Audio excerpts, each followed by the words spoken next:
Hello student, class 7th वालों को आज हम साइंस का दूसरा पाठ, जिसमें रेशे से वस्त्रों तक पाठ का आपके नाम है,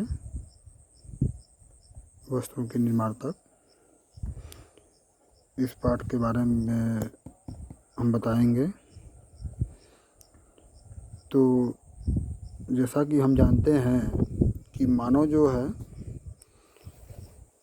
लगभग नवपाषाण काल से ही पशुपालन और मुख्य व्यवसाय के रूप में चरवाहे के रूप में कार्य कर रहा है। प्राचीन काल से ही मानव भेड़ बकरियों को चराने का कार्य करता है और उन्हीं के द्वारा प्राप्त रेशों से वह बने कपड़ों का उपयोग करता है।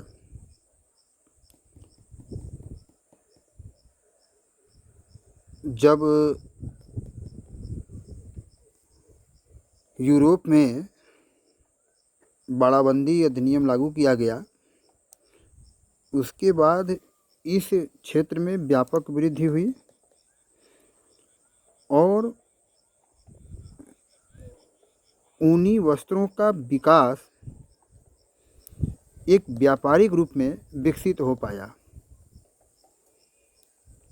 परंतु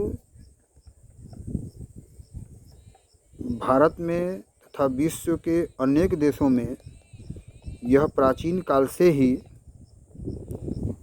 ऊनी वस्त्रों का उपयोग किया जा रहा है, जो भेड़ों से ही प्राप्त होता है।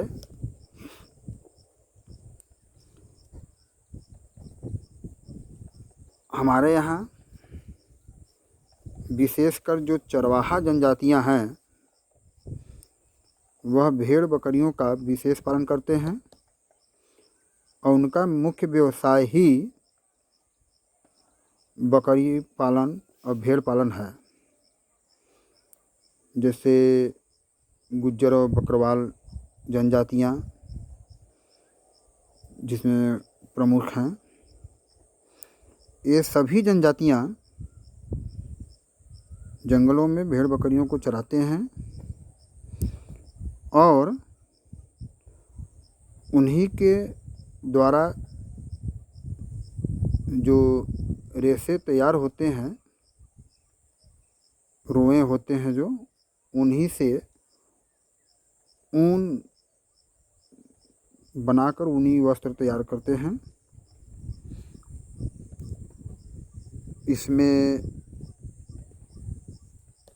एक प्रक्रिया होती है अभिमार्जन। अभिमार्जन मतलब कि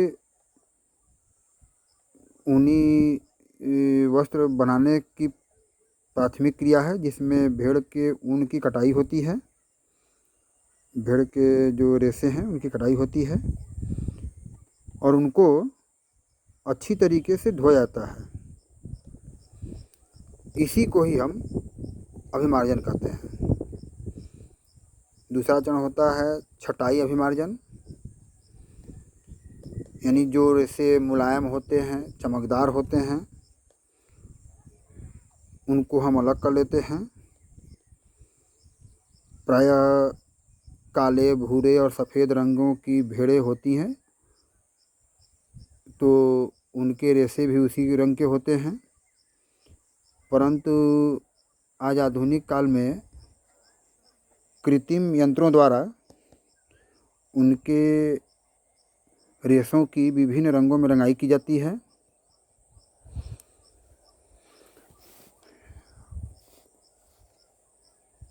फिर उन्हीं रेशों से, मुलायम रेशों से सूत तैयार करके ऊन तैयार किया जाता है। उससे फिर जो है ऊनी वस्त्र तैयार किए जाते हैं, जो जाड़े के मौसम में अत्यंत लाभकारी होते हैं, क्योंकि जब शीतकालीन सर्द हवाएं उन रेशों से होकर गुजरती हैं, तो उन रेशों में वे हवाएं भर जाती हैं और वह रेशों को ब्लॉक कर देती हैं, जिससे ठंडी और शीतकालीन हवाएं त्वचा तक नहीं पहुंच पाती, जिससे हमारा शरीर जो है एक सामान्य तापमान बनाए रखने में कामयाब रहता है। इसके बाद आता है कि रेशम से भी वस्त्र तैयार किए जाते हैं, रेशम के धागों से, जिसमें शहतूत के पौधे पर रेशम के कीट पाए जाते हैं और वह अपने आसपास, उसके जो प्यूपा होते हैं अपने आसपास जो है कोकून का निर्माण करते हैं। और ये जब एक अपने यह लार्वा से अपने चिपचिपा पदार्थ छोड़ते जाते हैं, जो उनके चारों तरफ एक खोल मजबूत आवरण के रूप में जमा हो जाता है, जो सूखने के बाद एकदम ठोस आकार में हो जाता है। और इसके अंदर जो है वह रेशे होते हैं और उन रेशों को निकालने के लिए हम उन कोकून को लगभग 100 अंश सेल्सियस से थोड़ा नीचे, यानी 95 से 97 अंश सेल्सियस तक तापमान तक गर्म करते हैं 10 से 15 मिनट तक, जिससे जो उसमें चिपचिपा पदार्थ होता है वह बाहर निकल जाता है और रेशे आसानी से पतले पतले धागे के रूप में व्यवस्थित हो जाते हैं आसानी से। इसके बाद उन धागों से रेशम के वस्त्र तैयार किए जाते हैं। हमारे देश में प्राचीन काल से ही रेशम और मलमल उद्योग बहुत प्रसिद्ध हैं और आपके नज़दीक के शहर वाराणसी में रेशम से बनी साड़ियाँ अत्यंत प्रसिद्ध हैं। इसके अतिरिक्त सूती वस्त्र भी प्राचीन काल से हमारे देश में बनाए जाते हैं, जो कपास से तैयार होते हैं और इन कपास के धागों से ही सूती वस्त्र बनते हैं। भारत में सबसे पहले सन 1854 ईस्वी में बम्बई में पहली सूती मिल स्थापित हुई, जिसमें उत्पादन 1856 ईस्वी के आसपास से प्रारंभ हुआ। इसके बाद से महाराष्ट्र और सूरत तथा मुख्य शहर जो गुजरात का अहमदाबाद है, इन दोनों क्षेत्रों में सूती वस्त्र की अनेक मिलें स्थापित हुईं। इसीलिए